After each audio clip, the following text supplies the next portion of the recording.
റഷ്യയുടെ പേര് പറഞ്ഞ് ഇന്ത്യയെ അടിക്കാൻ വടിയോങ്ങുകയാണ് ട്രംപ്. ഇന്ത്യ റഷ്യയിൽ നിന്ന് വലിയ തോതിൽ ആയുധങ്ങൾ വാങ്ങുന്നു, റഷ്യയിൽ നിന്ന് എണ്ണ വാങ്ങുന്നു.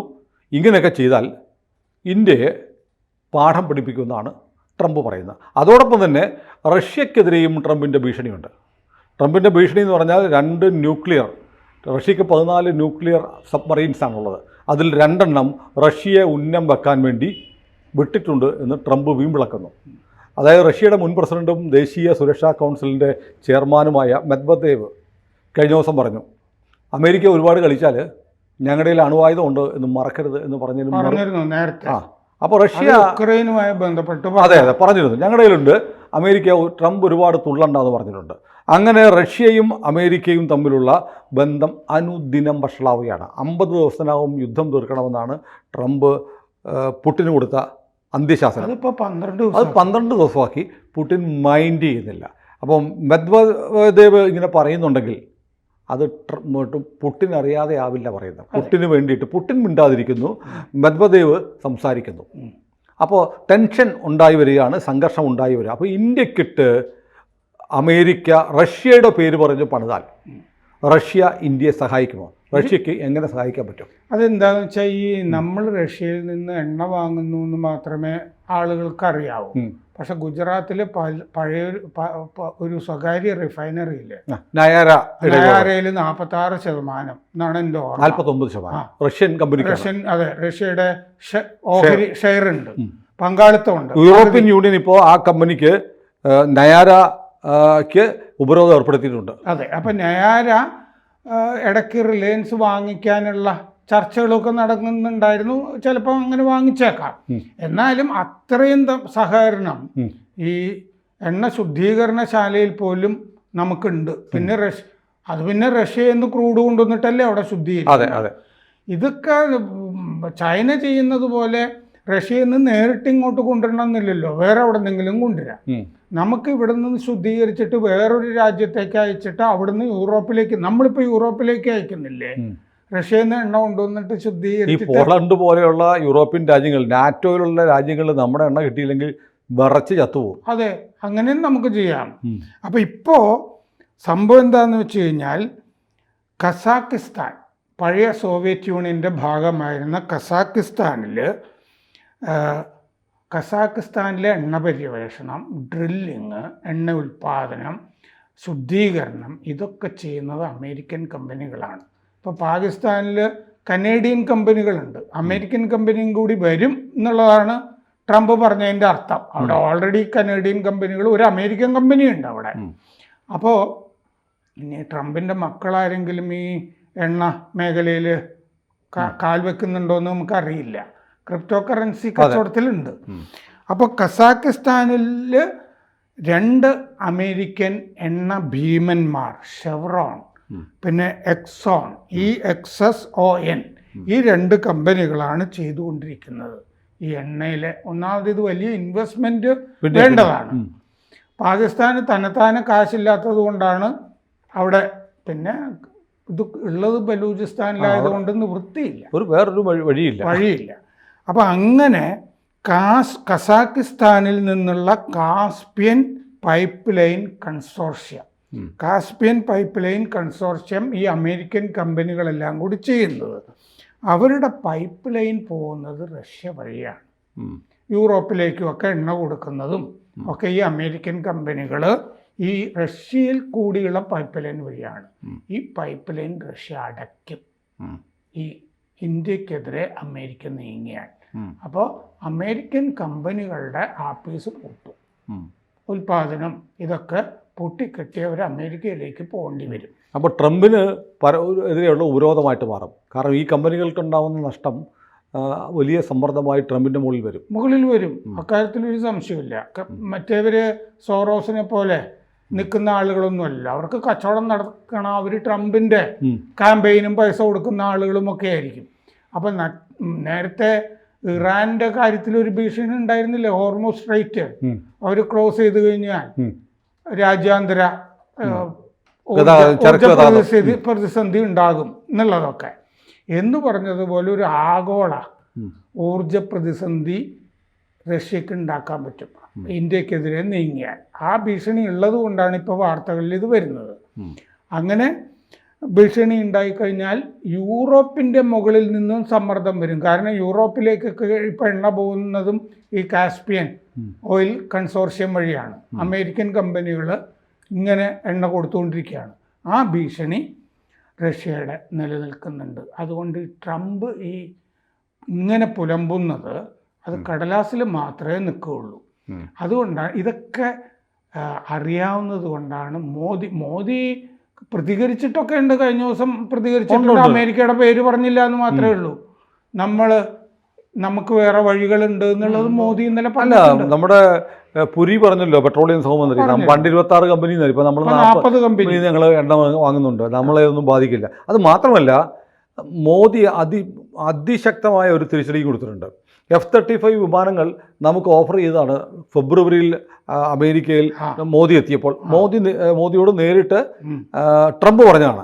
ഇപ്പോൾ വളരെ കൃത്യമായി കഴിഞ്ഞ ദിവസം ഇന്ത്യൻ എയർഫോഴ്സും F-35 വാങ്ങാൻ ശുപാർശ ചെയ്തു. പക്ഷേ ആ ഇന്ത്യൻ എയർഫോഴ്സിൻ്റെ ശുപാർശയെ തള്ളിക്കൊണ്ട് കേന്ദ്ര സർക്കാർ നിലപാടെടുത്തു. F-35 വേണ്ട, നമ്മൾ റഷ്യൻ സുഖോയ് വിമാനം 57 വാങ്ങാനാണ് സാധ്യത. അപ്പോഴും നമ്മൾ റഷ്യയുടെ കൂടെ നിൽക്കും. മുമ്പും നമ്മൾ റഷ്യയുടെ കൂടെ നിന്നിട്ടുണ്ട്. അതെന്താന്ന് വെച്ചാൽ S-400 മേടിച്ചില്ലേ നമ്മള്, നമുക്ക് ബാറ്ററി ഇട്ട് തരാം, താട് തരാം എന്നൊക്കെ അമേരിക്ക പറഞ്ഞിരുന്നു. നമ്മളത് തള്ളിക്കളഞ്ഞാണ്.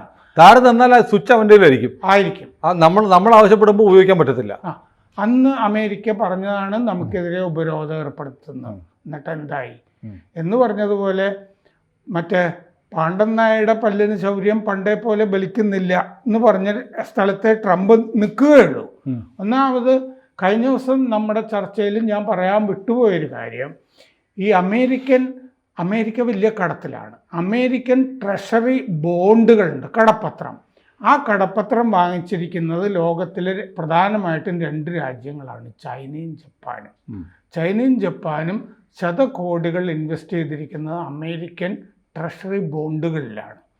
ഈ ട്രഷറി ബോണ്ടുകളിലെ ഇൻവെസ്റ്റ്മെൻറ്റ് ഈ 2 രാജ്യങ്ങളും പിൻവലിച്ചു കഴിഞ്ഞാൽ അമേരിക്ക വലിയ പ്രതിസന്ധിയിലേക്ക് പോകും. ചൈന പടിപ്പടിയായിട്ട് വിത്ത്ഡ്രോ ചെയ്യുന്നുണ്ട്. എന്നിട്ട് സ്വർണം വാങ്ങുക എന്നുള്ള പരിപാടിയിലേക്ക് ചൈന കടന്നിട്ടുണ്ട്. ജപ്പാനും കൂടി ആ വഴിയിലേക്ക് പോയി കഴിഞ്ഞാൽ തെണ്ടുകയുള്ളൂ അമേരിക്ക.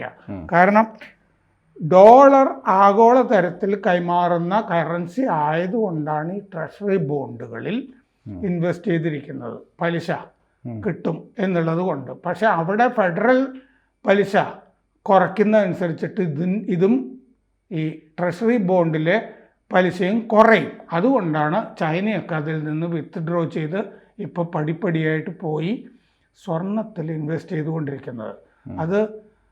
അത് വേറൊരു വലിയ കഥയാണ്. അപ്പോൾ അമേരിക്ക സത്യത്തിൽ സാമ്പത്തിക പ്രതിസന്ധിയിലായതുകൊണ്ടാണ് നമ്മുടെ മേലിൽ F-35 ഒക്കെ അടിച്ചേൽപ്പിക്കാൻ ശ്രമിക്കുന്നത്. നമുക്ക് ഫ്രാൻസിൻ്റെ റഫേലുമൊക്കെ മതിയല്ലോ. റഫേൽ നല്ലതാണെന്ന് തെളിയിച്ചതുമാണ് യുദ്ധത്തിൽ. അപ്പോൾ ഈ ട്രംപ് ഇന്നലെ പറഞ്ഞത് റഷ്യയുമായിട്ടുള്ള എണ്ണക്കച്ചവടം ഇന്ത്യ നിർത്തിയതായിട്ട് കേൾക്കുന്നു, എങ്കിലത് നല്ലതാണ് എന്ന് പറഞ്ഞു. അങ്ങനെ ഒരു സംഭവമേ ഇല്ല. ട്രംപിൻ്റെ മോഹമാണ്. കാരണം ട്രംപ് കഴിഞ്ഞ ദിവസം പറഞ്ഞത് നോക്കണം, അയാളുടെ നിസ്സഹായാവസ്ഥ പറയുന്നത്. ഞാൻ ഇത്രയൊക്കെ പറഞ്ഞിട്ട് മോദി എന്നെ ഒന്നും വിളിക്കുന്നില്ല, ഇത് അനാദരവാണ്. കാരണം ഇയാൾ കിടന്ന് ബഹളം വെച്ചിട്ട് അങ്ങനെ ചെയ്യും ഇങ്ങനെ ചെയ്യും എന്നൊക്കെ പറയുമ്പോൾ അയ്യോ ചേട്ടാ അങ്ങനെ ചെയ്യല്ലേ എന്ന് പറഞ്ഞ് വിളിക്കാൻ മോദി ആരും ഇയാളുടെ അടിമയോ? കാരണം പല രാജ്യങ്ങളും അങ്ങനെ തലകുനിച്ചു വീണു. ആ രാജ്യങ്ങൾക്ക് പ്രതിസന്ധി ഉണ്ടാവും. നമ്മൾ ഈ ജൂലൈ മാസത്തിൽ പിരിച്ചിരിക്കുന്ന GST 1.96 ലക്ഷം കോടി രൂപയാണ്. റെക്കോർഡാണ്. 7% വളർച്ച GST പിരിവിൽ വന്നു. ഒരു മാസത്തിൽ നമ്മൾ 1.96 ലക്ഷം കോടി പിരിച്ചിട്ടുണ്ടെങ്കിൽ നമ്മൾ എവിടെയാണ് നിൽക്കുന്നത്? ഇതാണ് നമ്മൾ ഡെഡ് എക്കോണമി, ചത്ത സമ്പദ് വ്യവസ്ഥ എന്ന് പറഞ്ഞതിൻ്റെ മറുപടിയാണത്. അപ്പോൾ അങ്ങനെ 2022 മുതൽ ഈ കപ്പൽ വഴി കൂടുതൽ എണ്ണ കൊണ്ടുവരുന്ന പ്രധാനപ്പെട്ട രാജ്യമാണ് നമ്മൾ, റഷ്യയിൽ നിന്ന്. നമ്മുടെ ആവശ്യത്തിൻ്റെ 88% നമ്മൾ വിദേശത്തു നിന്ന് വാങ്ങുകയാണ് എണ്ണ. നമ്മൾ സ്വയം പര്യാപ്തതയിലേക്ക് പോകാനായിട്ട് കുറച്ച് വർഷം കൂടി കഴിയും, 10-20 കൊല്ലം കൂടി കഴിയും. കാരണം നമ്മൾ എണ്ണപ്പാടങ്ങൾ ധാരാളം കണ്ടെത്തി കഴിഞ്ഞിട്ടുണ്ട്. അതെ, ആൻഡമാനിലും എന്നിട്ട് നമ്മുടെ കൊല്ലത്ത് പോലും, നമ്മുടെ ഇവിടെ തന്നെ. അല്ല, ട്രംപ് ഈ പറയുമ്പോൾ ഒരു കാര്യം അറിയിക്കണം. ട്രംപിൻ്റെ അല്ലെങ്കിൽ അമേരിക്കയുടെ GDP ഗ്രോത്ത് 1.5 ആണ്. ഇന്ത്യയുടെ 6.4 ആണ്. 7 അടുത്താണ്. 6.4. 1.5% ഉള്ളവനാണ് 6.5% GDP ഗ്രോത്ത് ഉള്ള നമ്മളെ ഡെഡ് എക്കണോമി എന്ന് വിളിക്കുന്നത്. ഇതുകൊണ്ട് ഇപ്പം ഇയാൾ 25% തീരുവ നമ്മുടെ മുകളിൽ അടിച്ചേൽപ്പിച്ചാൽ തന്നെ നമുക്ക് പരമാവധി നമ്മളുടെ ഗ്രോത്ത് കുറയാൻ പോകുന്നത് 0.5%, 0.5%. അത് നമുക്ക് വേറെ എവിടുന്നെങ്കിലും കോമ്പൻസേറ്റ് ചെയ്യാനായിട്ട് ആലോചിച്ച് കണ്ടുപിടിക്കാവുന്നതേ ഉള്ളൂ. അത് മാത്രമല്ല, അമേരിക്കക്കാരന് ഒരു വലിയ മാർക്കറ്റാണ് നഷ്ടപ്പെടാൻ പോകുന്നത്.